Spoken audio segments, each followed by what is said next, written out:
Nhầm đi. Cựa vâng hậu nhìn nào chi nhà lên ra đậu rồi đấy mọi người ra dạ rồi đợi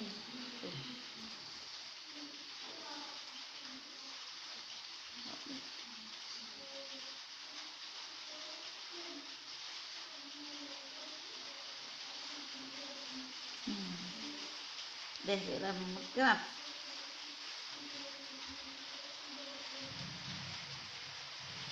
nhà này Này là cái nghèo cái này. được